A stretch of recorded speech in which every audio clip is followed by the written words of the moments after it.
জাতীয় ঈদগাহ ময়দানে ঈদের খুশি আর উৎসবের আমেজে দলে দলে মুসল্লিরা এসেছেন ঈদের নামাজ আদায় করতে।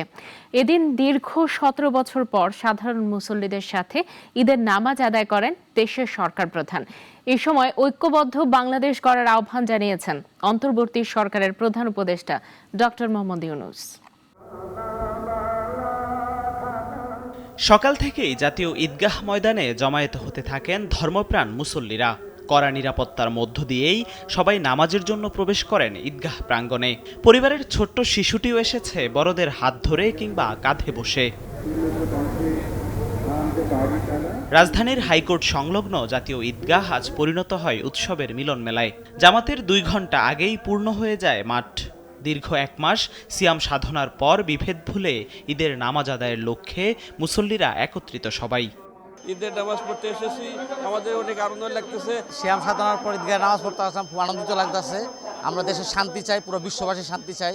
আল্লাহ যে বিধানটা দিয়েছে ফরজ, এটা পালন করার পরে যখন আমরা ঈদের নামাজটা পড়ি, তখন এর ভিতরে যে আনন্দ বা অনুভূতিটা, এটা বলে বোঝানো আসলে সম্ভব না। ওকে বার্তা দিতে চাই ভ্রাতৃত্ববোধ, ভালোবাসা, মানুষে ভালোবাসা, একে অপরের প্রতি সহানুভূতিশীল। রমজানের প্রকৃত তাৎপর্য নিয়েই ঈদের মাঠ থেকে একটি বিশেষ বার্তা নিয়ে ফিরতে চাই বার্তাকে নিয়ে।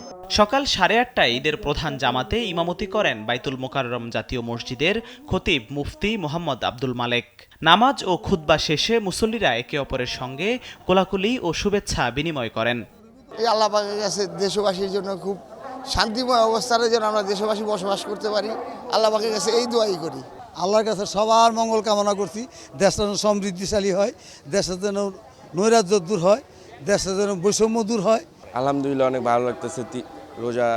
রোজার মাস শেষে সবারই একটা আনন্দের দিন। আজকে সবাই মিলে ঈদের নামাজ আদায় করতে পারছি, আলহামদুলিল্লাহ।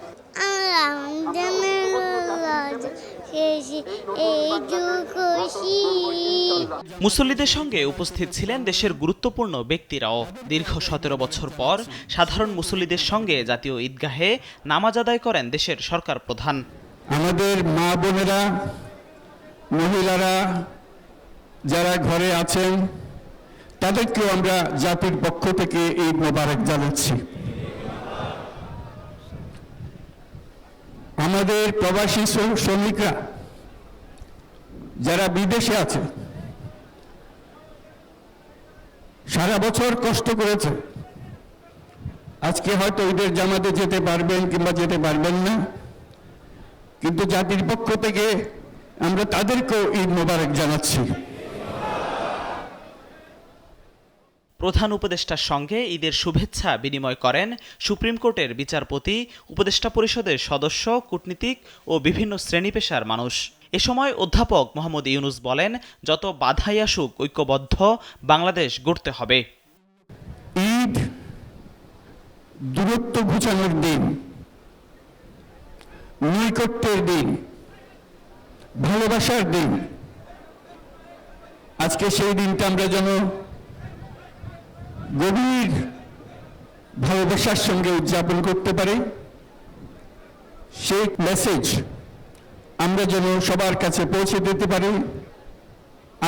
আজকে একটা অটুট ঐক্য গড়ে তোলার দিন, এবং আমরা স্থায়ীভাবে এই ঐক্য গড়ে তুলতে চাই। ঈদের জামাতের এটাই আমাদের কামনা। জাতির মধ্যে যে ঐক্য সৃষ্টি হয়েছে তা যেন অটুট থাকে। ঈদের এই খুশি ও সংহতি যেন বয়ে আনে নতুন প্রত্যাশার বাংলাদেশ, এমনটাই চাওয়া সকলের। জিহাদুল ইসলাম, নাগরিক, ঢাকা।